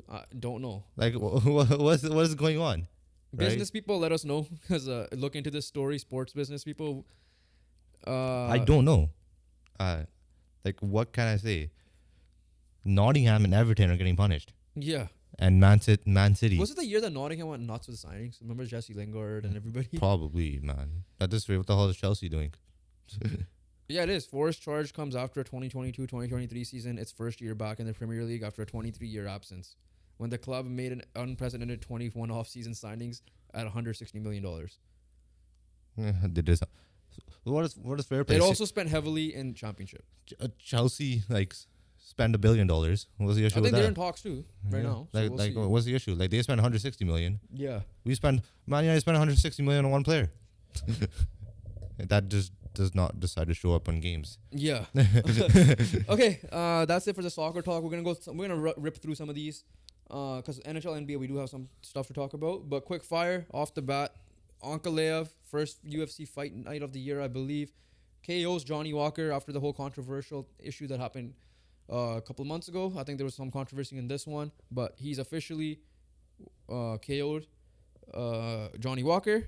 He is a middleweight or a light heavyweight. Light heavyweight. I think light heavyweight. So the thing with him is now I think he should get the title shot. He's number one contender. He should be. We don't know what's happening. Well, Yuri lost. We already know that, and he's fighting someone else. And we don't know what's happening with Jamal Hill yet. He's coming off an injury, so we have to wait till see that. So he should get his title. Jamal Hill's coming off a serious injury, so at the end of the day, like he's. It's Ankalaev's. That's for sure. Yeah. Big boxing news though. So the card is complete for Joshua and Nagano, but it's not as good as the Wilder and that card was Parker. But Joseph Parker is back in that same in this card, taking on WBO interim champion Zhilei Zhang. Yeah. So he's back. This card is not gonna have Bivol, who by the way should be fighting that guy Artem Tibriev, which by the way is Canadian. That fight happened in Canada, by the way. We just were at home to watch it. Yeah. But he's Russian Canadian and lives in Montreal, and the fight happened in Montreal, I believe. Wow. So which is crazy. But yeah, so Zhilei Zhang is gonna be on the co-main event against Joseph Parker. Zhilei Zhang, when I first saw him fight, like this guy could last 12 rounds. And then obviously he had 2 upset wins against Joe Joyce, which is crazy. So we'll see how this one should be a good fight. Those 2 fights should be good. Okay, so that's the combat side of things. UFC is this weekend. There's one more news. Yeah. Lomachenko. Oh yeah. Kambosos. So is official. It's official. Former champions. Obviously Lomachenko losing to Teofimo Lopez, who lost to George Kambosos. So and then the Devin Haney factor. Who both lost to Devin Haney. Who both. One of them by controversy. Yeah. But yeah, they'll be fighting sometime in the year in Australia. So yeah, so we already got some good fights announced. Yeah, that's it now. UFC is this weekend. We'll talk about that on Thursday. Let's get into NHL. And let's get into the All-Stars are completed. The All-Star game is this month. Your coaches are Rick Bowness, Jim Montgomery. Jim Montgomery, Peter Laviolette, and Rick Tocchet. All deserved. Yeah. Nothing much to say. All deserved. I guess they were the top of the division. I think that's the main reason. That's also yeah. So that's what helps. But yeah, Tocchet, coach of the year favorite, Jack Adams' favorite right now. Obviously, well deserved by them. Who Canucks, by the way, had a 10 a.m. game, which was the weirdest thing ever on a weekday. Lost a shootout. Yeah, I mean it was end of the road trip, and their travel things were messed. That was because of the snow, because they were in Buffalo. Yeah. So that's the coaches side of things. Now the one per team thing was already announced. Again, we don't need to talk about why that's bullshit. But the rest of the roster was announced, and it was filled with Canucks and the Leafs. Now the Leafs also makes sense because it's in Toronto. But William Nylander, Mitch Marner, Morgan Riley are the Leafs. The Canucks are, along with Quinn Hughes, JT Miller, Elias Pettersson, Brock Besser, Thatcher Demko. We have 5 Canucks in the. And you could have made an argument for Philip Hronek if you wanted to. You could have, yeah. So. And then obviously on top of that, you have your McCarrs, Draisaitl's, obvious. William Nylander. The people that we mentioned that, but. Oh yeah, I did. Sorry. Yeah, that's a Leaf. Goalies is Sergei Bobrovsky, Alexander Gorgiev, and Jeremy Swayman. There will be injury replacements because Jack Hughes is, I think, still hurt, and Connor Bedard. But again, our Timmy Panarin not getting in, bullshit. That's BS. Simple as that. It's BS. So we're not gonna get too much into it, but I think they need to fix it up. No way San Jose deserves an All-Star this year. Exactly. and Anaheim and all these guys. So Yeah, so Columbus, And speaking of Columbus, Elvis Merzlikins, their goaltender, So is on the trade block. yeah, so apparently they mutually agreed to do. It was the weirdest media thing ever. Like one of them is saying that he requested a trade. He's saying that it was a mutual thing. He was getting sent down because he was bad. Not him, but like another player was bad. I don't know. Columbus has been a mess. Been disappointing once again. But yeah, so potentially goalie on the market. But the problem is goalies don't usually work out for playoff teams sometimes, and we've seen that with Fleury and Minnesota. But Edmonton, Toronto are the two teams that come on the top of their head. Oh yeah, 100%. And LA. And Merzlikins is a decent goalie. Yeah. He's like the Korpisalo level in my opinion. And I'm not saying what Korpisalo did with the Kings last year in the playoffs. I'm not saying he might be at the same level. He might be, might not be. But when you're the Oilers and the Leafs, you gotta take that chance. Yeah. Another thing we need to talk about is we'll speak of the Kings first. The Kings won today. They won, so they ended their losing streak. But they fell off. Yeah. For a bit. Edmonton will probably take the third seed. The way it looks like, right? They're still on their 10-game win streak. But like you said, at the beginning of the year, we were saying, why aren't the Kings being talked about enough? Why aren't they doing this? Why? And yeah, that did not last long at all. The Kings are back to earth. 8-game losing streak. 8-game losing streak snapped when they beat Carolina Hurricanes in their most recent outing. It is. I'm not gonna say they lost the trade because it's too early to tell. It's too early to tell, right? Oh yeah. Okay. Currently, they're losing the trade. Currently, obviously, they're losing the trade. Don't get me wrong. Yeah. But it's way too early to tell. And at the same time, teams go on bad runs, right? Now they finally got that one win. How are they gonna bounce back? The problem is Pierre-Luc Dubois' stats are 8 goals, 9 assists, 17 points in 39 games. You gave up 3 quality role players for him. And I was hesitant of, again, this is the first, and you give him a hefty contract. Pierre-Luc Dubois has always been that player that has been up and down as a star 100%, player. yeah. Right? And I said that I'm not a fan of this trade because of that. Because Pierre-Luc Dubois, in my opinion, has not shown, and I hate using the word overrated, but I think he's overrated at this point. Yeah. In general. Like, he requested out 2 different spots, right? And it's not like he carried those teams to do anything. He didn't. Right? So at the end of the day, like, I don't think... Like he's supposed to make the contract you gave him. You're not to elevate the team. You're not further. You're not dead. Yeah, the Kings, right? Like you've shown so much, especially in the beginning, right? But at the same time, there is genuine cause for concern right now. Because I'm gonna pull up the stats of the Winnipeg guys right now, and the main ones are Velarde and Ifollow. Velarde has 19 points in 24 games. Ifollow has 17 points in 42 games. But those are not also their roles. They're doing what they're supposed to do. Exactly. Right. And the thing with Winnipeg, right, is they needed depth. Yeah. These are perfect depth players. Yeah, because, and to your point, they figured out their contract situations. Scheifele's having a great year. Hallebuck's having a great year. Game. Hallebuck's having a great year. Ehlers is doing well. Morrissey's back in the Norrisey conversation. Jets are like first place in the league. Yeah. Like, so they're doing more than well. Check out our rankings. We dropped them as well. Yeah, they're doing excellent, bro. Like, the Jets are killing it. But when you look at this trade and you're seeing that from a team that no one thought the Jets were going to be that good, and the people thought the Kings were going to be good, and you give up quality pieces for Pierre-Luc Dubois, who ain't living to that bill. At the moment, because he is a volatile player. Yeah. He's up there. But the problem is you give the money like he's the top guy. Yeah. And that's the thing. But it happens, like, you know, players like this, you know, I would say Goudreau's in the same boat. Like, Goudreau's been very up and down in his career. And then obviously he had a couple of recent up years and got paid. The difference is you gave up pieces for... That's true as well. Because the Kings were good without him last year already. Yeah, and you gave up those 2-3 pieces that helped you become that good. And instead of using that money on a goalie, you paid this guy. And you gave up those pieces. That's what's concerning right now. Yeah, I'm on the Camp Talbot boat. But okay, last thing is the trade deadline again approaching in about 6 to 8 weeks, I believe. The big name that's rumored, which I don't think will happen, but it's being heavily linked because he's the biggest UFA I think this year, if I'm not mistaken. But it is Jake Guentzel. Jake Guentzel is a stud. Yes, he is entering his 30s now. But still a stud.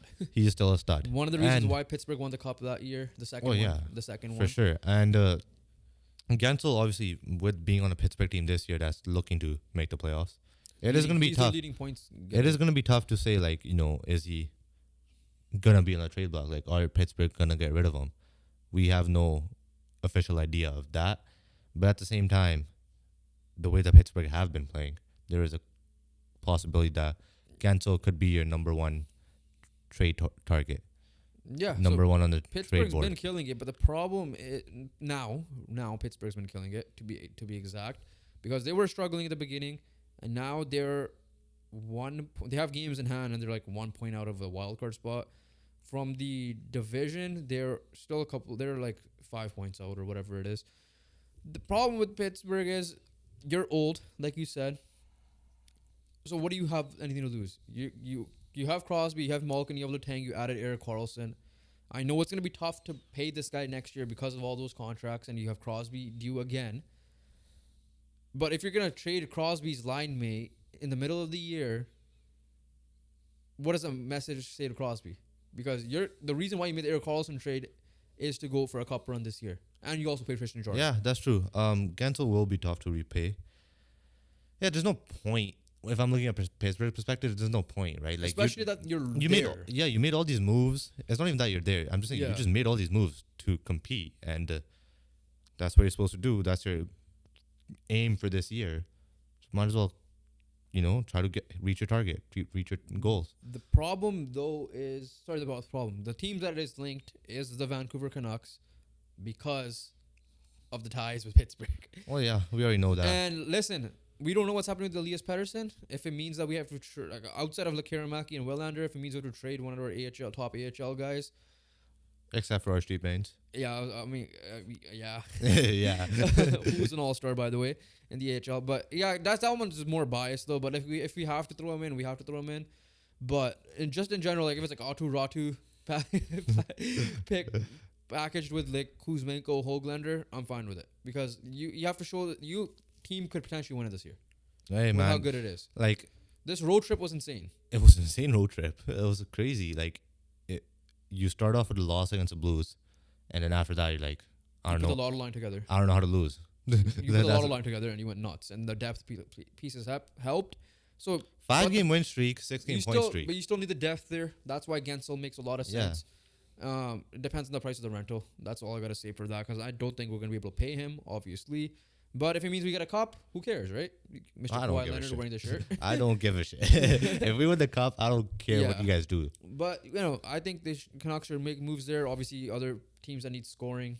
It could be Winnipeg for all we know. Whoever else. You go get him, right? He's a stud, like you said. He's a winger. Yeah, he might get paid a lot. Is it going to be worth it in the long term? Doesn't matter. Hey, man. If you win a cup, it doesn't matter. Yeah. Nothing matters. All right, NBA. The big news right now is your boy Darko Rajokovic from that rant ended up getting a $25,000 fine. The most respectful rant ever. And you find the man. But at the same time, am I surprised? No. But $25K, I expect every single coach to be doing that. What Darko just did. Did you not see what happened to Mike Brown? Yeah, Mike Brown legit freaking did a film session in the media press conference of like, so I don't get it. Why are you finding the people that are speaking the truth, right? Yeah. And Darko didn't say anything wrong. He just said what happened in the game. His job as a head coach and being in the media is to give his thoughts of how he thought the game went. Yeah. That's how he thought the game went. And everyone agrees with him. And it's the same guy that Fred called out. So like Fred just straight up went to the point. Like, this guy was effing terrible. This guy effing sucks. But at the end of the day, it's the same guy. Like Fred, yes, it's the same guy, but Fred did it in a more like attacking way. Yeah. Like, screw you, Ben Taylor. Yeah. Whereas Darko was like, what the hell? What the hell is going on? He was calling the referees out as a whole, because he was referencing the year. Yeah. The whole year, right? But yeah, so he ended up getting $25,000. That happened obviously a couple of days ago. I probably expect the same from Mike Brown in a way. So we'll see. But the Detroit Pistons snapped their losing streak. Yeah. Again, but not as big, obviously. But before they snapped it, they made a trade. They're trading away Marvin Bagley III and Isaiah Livers to Washington in return for Danilo Gallinari and Mike Muscala. So they went depth That's it. older Detroit's players. making the playoffs, guys. And they're also sending 2025 and 2026 second round picks, which make no sense to me. They're making the playoffs. So unless if Detroit shits the bed the next 2 years, you're good. We don't know if these are Detroit's picks. From what I don't know, but they were obviously linked to Pascal Siakam and Laurie Mark, I think, and Jeremy Grant, because like these names like that, just because they need to make business. They're just really bad. They need to make business, but yeah, so that's the trade. We're not breaking it down. It's Pistons. They won a game. So they're undefeated with this trade. But yeah, let's move on to All-Star. Yeah, All-Star voting. Second round of votes are in, and I need to find it still. But LeBron is still leading the way. Is LeBron and Giannis still? Giannis still leading the way there.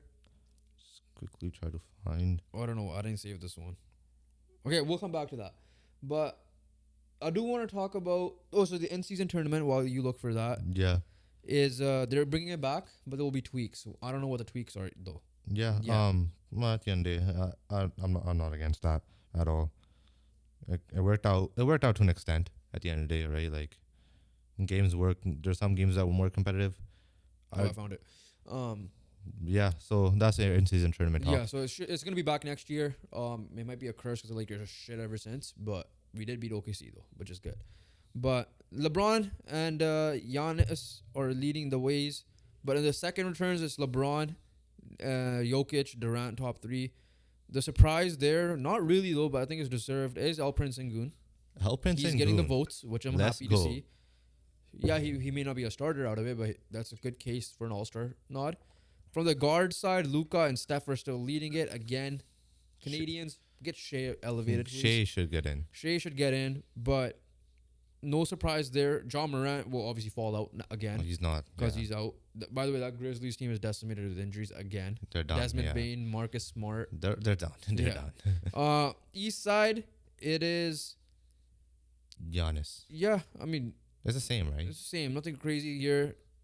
Julius Randle's in there. It's the usual, right? Yeah. You got the Giannis, the Tatum, the Embiid.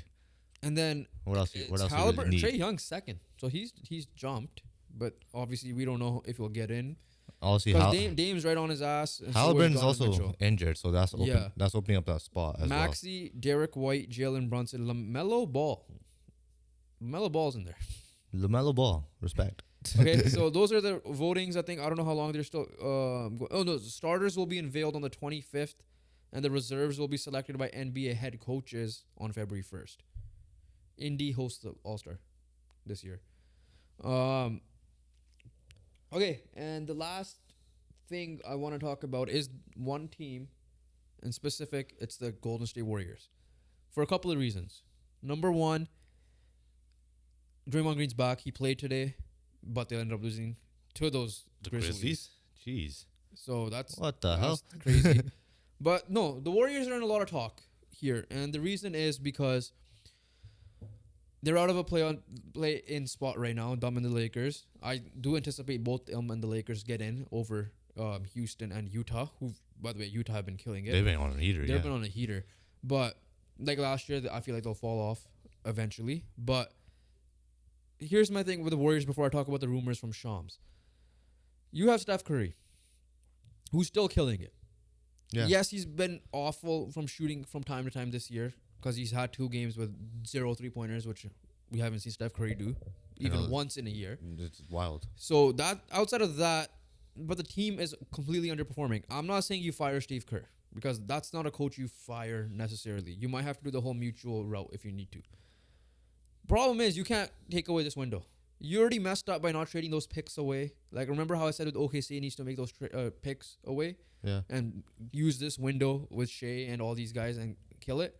The Warriors easily could have done that with the second and with the second overall pick, which was James Wiseman. In hindsight, did not work out, even though I thought that was the right pick at the time. And then obviously the Kuminga and Moses Moody because of the D'Angelo Russell trade as well. Instead of packaging them, they kept them. And they ended up winning a championship for sure. I'm not saying that at all. They did get one. But the problem is your team is still good enough with Steph Curry, and you need to you can win more easily. They have been disappointing. I'm not gonna argue that. Yeah, because like one of their players is literally a WWE wrestler, and Klay Thompson hasn't been crazy. Exactly. Andrew Wiggins hasn't been good either. It's just more of like, it might just be old age. Yeah. So but my point is, it just might be their time is up. But Steph is still balling. Right? Yeah. And NBA is a sport where if you have like a duo, and then you have decent role pieces. Yeah, like NBA is a sport where like you could carry. Yeah, and Steph like you can't carry it. Like a quarterback could carry in football. Yeah. But if a defense is giving up points every single time, you can't win. Exactly. A pitcher could carry in baseball. But if the hitter's not hitting, you cannot make one mistake as a pitcher. So with the Warriors, you need to. I understand, like Kuminga and Moody are not in. They're in trade packages or whatever the case is. You need to. Pascal Siakam, Lauri Markkanen, and whoever else could be available, you got to make the move to help the Warriors win. And you can. And I'm saying this as a Laker fan. Yeah, you can make these moves. Like these are good players, right? Siakam's been performing well this year. Markkanen's been performing well, and they could just help round out your team better, and change of scenery or a change of a team dynamic could help the players that are performing bad perform well. So their mindset is everyone but Steph Curry is now available for trade. Fans of three young core pieces, which is Kuminga, Podziemski, and Trayce Jackson-Davis, who's been doing well. Moses Moody was not mentioned, which is a little surprising. They won't take back any long-term money in a trade, which is DeJounte Murray and Zach LaVine. And Zach LaVine's market is dead. Yeah, that's crazy. It's not because he has the contract. Yeah. And defensively, he ain't the greatest, right? He isn't, yeah. He's just pure Pascal offensive. Siakam could be their top target for obvious reasons.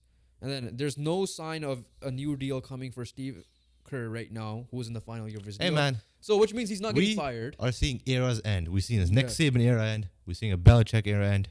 We're about to see the Warriors era end. But my point is, again, like I think the Warriors need to go after a Pascal Siakam or a Lauri Markkanen and try to get a big, because a big that worked as good as Kevin Looney has been for them. They had JaVale McGee. They had Andrew Bogut. Big guys, rebound, and also Petrulia. Big guys that rim protect and just give the ball to the guys and they move, right? DeJounte Murray's a good fit for this team, in my opinion. But the problem is Atlanta's asking for 2 first-round picks. And you're going to have to take all that money. But I think DeJounte Murray's a perfect fit for this Warrior team. Yeah, because we'll see. Steph could play on the ball and off the ball very well. We all know this, right? So I think a lineup of like, if they end up keeping Dre and Clay, Steph, Clay, DeJounte, Dre, and Pascal to start, but get a big for sure.